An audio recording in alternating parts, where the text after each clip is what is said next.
গাজীপুর জেলা শ্রীপুর উপজেলার বরুমি ইউনিয়নের কায়েতপাড়া গ্রামে চোখ জুড়ানো এক সূর্যমুখী বাগান গড়ে তুলেছেন কৃষক কবির হোসেন। চারদিকে বিস্তীর্ণ মাঠ জুড়ে হলুদ ফুলে সমারোহ। সূর্যের দিকে মুখ তুলে থাকা অসংখ্য সূর্যমুখী যেন প্রকৃতির এক স্বর্ণালীর সৌন্দর্য উপহার। প্রায় 4 বিঘা জমিতে কবির হোসেন এই সূর্যমুখী বাগান গড়ে তুলেছেন। শুরুতে অনেক চ্যালেঞ্জ থাকলেও ধীরে ধীরে তিনি সফলতা পাচ্ছেন। তিনি জানান, সূর্যমুখী চাষ লাভজনক এবং তুলনামূলকভাবে কম খরচে ভালো ফলন পাওয়া যায়।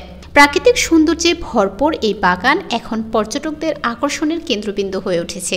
স্থানীয়রা ছাড়াও দূর দূরান্ত থেকে দর্শনার্থীরা আসছেন এই হলুদ ফুলের সৌন্দর্য দেখতে, বিশেষ করে বিকেলবেলা সূর্যের আলোতে। সূর্যমুখী ফুল থেকে তেল উৎপাদন করা হয়, যা দেশের খাদ্যশিল্পের জন্য গুরুত্বপূর্ণ।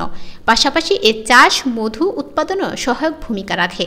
স্থানীয় কৃষি বিভাগ থেকে জানানো হয়েছে, সূর্যমুখী চাষের জন্য কৃষকদের প্রশিক্ষণ ও প্রণোদনা দেওয়া হচ্ছে। এটি শুধু সৌন্দর্যের জন্য নয়, কৃষকদের জন্য লাভজনক একটি ফসল হিসেবে প্রতিষ্ঠিত হতে পারে।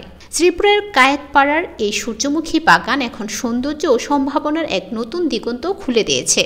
প্রকৃতি আর কৃষির অপূর্ব মেলবন্ধনে এই বাগান যে আরও অনেক সম্ভাবনা সৃষ্টি করবে তা বলাই যায়।